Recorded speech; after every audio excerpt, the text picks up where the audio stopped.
Good afternoon to everyone. I got a question from Prateek before starting. He asked me a question: Can a hardworking person of average IQ level is suited for this exam? My answer is very yes. Obviously, hard work and smart work matters the most. IQ level is not at all that important. Everyone, I because I'm a zoology student and I bet everyone has on par same or a bit more or less equal IQ. So we should never think that IQ level is going to affect this exam. So first of all, I want to thank isdream.com for giving me that IS to speak on UPSC Civil Services Examination. So first of all, I'm going to start with the changing trend, the changing pattern, and the examination system, which everyone desires to clear the exam, IAS exam. So first of all, you should know the three-letter word IAS. If the three-letter word is suffixed after your name, it changes your life and gives it a whole new dimension for sure. So everyone has a craving to be an IAS officer. Maybe the motto will be different, some to work for the society and the country. So here I'm going to give a very brief way how to clear this exam in first attempt. I'm telling you, I cleared in just 9 months of preparation, 9 to 10 months. So it's very easy that you can easily clear this exam within 10 months of hard work, smart work, and I bet you will be among the top rankers. So now I'm going to start with what is the overview of exam pattern actually. First of all, I'll deal with what is the exam pattern actually. First is this exam consists of prelims. Second is this exam consists of mains and interview. Okay. Prelims is of 400 marks, 200 marks is for GS, and 200 marks is for CSAT. So 200 plus 200. And the cutoff you might be knowing, it's 241 for this year. 241 is the cutoff. So is the cutoff very high? Obviously, yes, cutoff is high. But I'm telling you, it's very easy to score. So how? That I'll lead after. Mains you come. Mains you will see the cutoff for general was 564 out of 1750 marks. 564 was the cutoff. And I'm telling you, this 564 is not at all a big deal. When I teach you how to approach, this 564 will become for you 764 very easily. Then comes interview. 775 was the final cutoff for clearing this exam, UPSC. 775 out of 2025.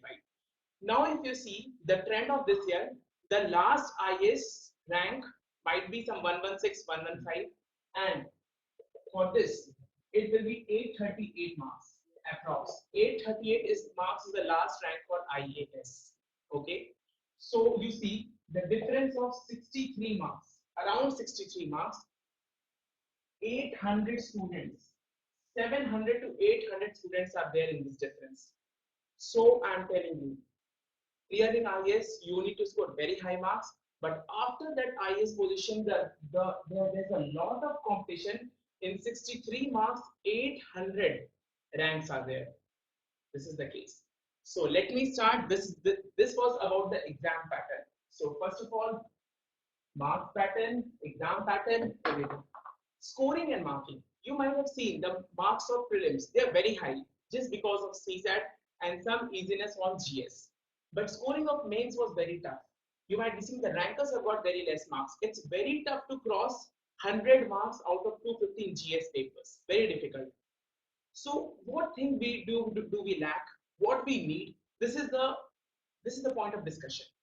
So let me start with the very important topic called general studies, which we call GS.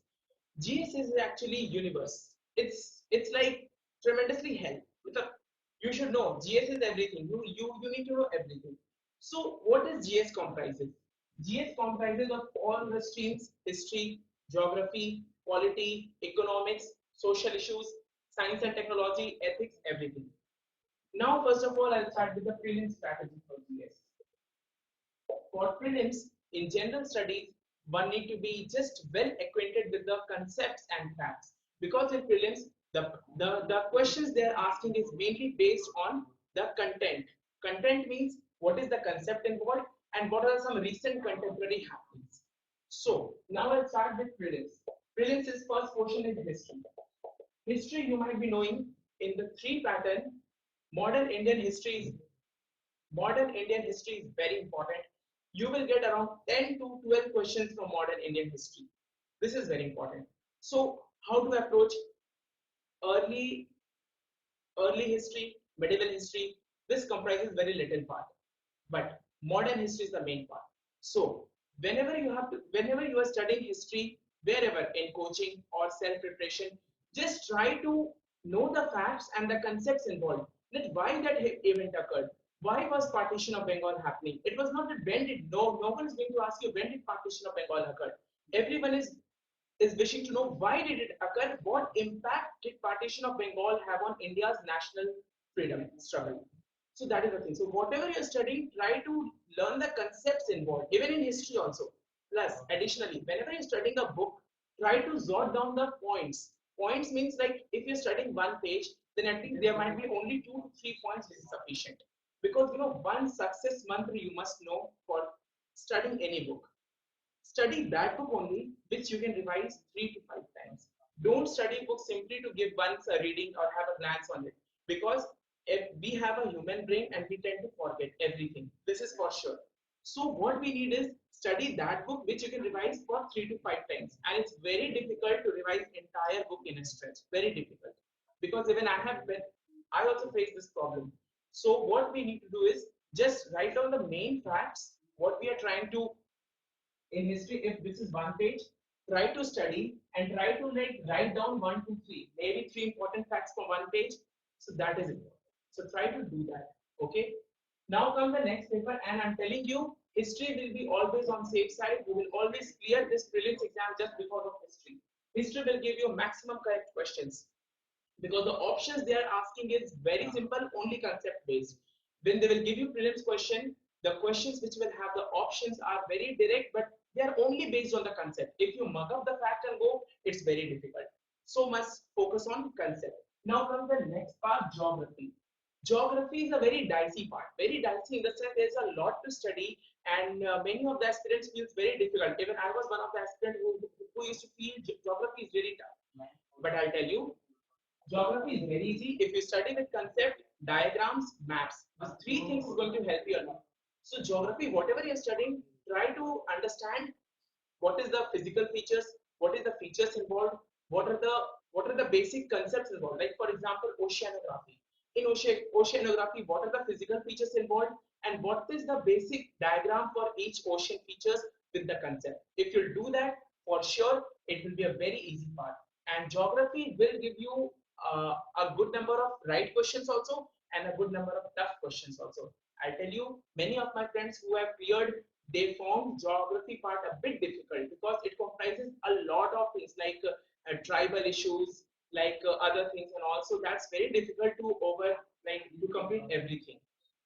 So I think geography, you must be able to focus on the concept, diagram, map, and try to practice a lot. Okay. Third part I'll come on, science and technology. This is very important part, and this part is going to decide that you are getting good marks in GS or not. Because many students who could not clear this year prelims, I interacted with many of the students, and they said they found science and tech paper was a bit tough. Why? Because they were not from biology background, they were not from science background. But I'm telling you, this is not going to impact you. If you study newspaper, if you study entire thing with concepts, it's for sure you are going to cover this paper very easily. Only one thing remember in science and tech, apart from newspaper, try to cover 20 years back papers. Some of the topics are directly repeated from back year papers. So just try to do that also. Next comes economics. Economics plays a very vital role, and economics questions are 99% concept based. And economics is going to give you a very high lead also and very low lead also. And this time I can say you from seeing the trends, 99% of the students have scored very well in economics. So there are two fields which is going to give you a high edge in prelims exam. One is history, second is economics. But economics, try to learn the concept, because they're not going to ask you question from the facts and figure that what is the GDP of India, what is the GNP of India, nothing like that. Questions will be totally based on your the analytical skill. What is the implication of that thing? Why is bank rate been reduced? For example, why is RBI has reduced SLR? Why? Questions will be based on what is SLR. If RBI is going to reduce the SLR, what impact will it have on Indian business environment, Indian and economic relations? What impact? Questions will be asked on that thing. So just try to learn the concepts involved. And other topic you might think this is the quality. I think this is the only topic where each and every student, irrespective of their any field, they are very comfortable, very easy, and they score maximum marks. But one ironical thing I want to say here, quality is the only subject which will give you maximum correct answers. Out of 20, you will get 19 correct answer, 18 correct answer, very easy. But this is the only paper which will give you the worst marks in means. You might have seen in paper 2, all the top rankers have performed very bad. In fact, I only got 71 out of 250. Many good rankers have got 55, 50, 61. So this is the paper which will give you maximum age in prelims, but minimum in mains. But don't worry, it is for everyone. So don't worry for that. So this is the subject clarification for your prelims. And if you cover like this, now second thing what I want to say for prelims, you must focus on revision. If you study less, I'm telling you, don't try to study 15 hours, 20 hours, 12 hours, nothing like that. Study less, study according to your compatibility. If you have less matter also, it doesn't matter. It doesn't matter, I'm saying you. Even when I was studying, it doesn't matter if we have a lot of matter, yeah, we have very less matter, it doesn't matter at all. What matters is how many times you're going to revise. Revision is the basic component for this exam. If you revise 20 times, I'm telling you, you will be plus 100 for sure. Within 5 months, I'm saying, within 5 months, you will be plus 100 out of 200 in GS paper. So in GS, if you want to score, just have the focus on revision. After revision, in 2 months, like when the prelims is going to start in August, start trying to solve the questions from May onwards. Try to practice a lot of questions. Buy a book called, I have updated the book name on IASDream.com. That's for Arihan for 20 years practice.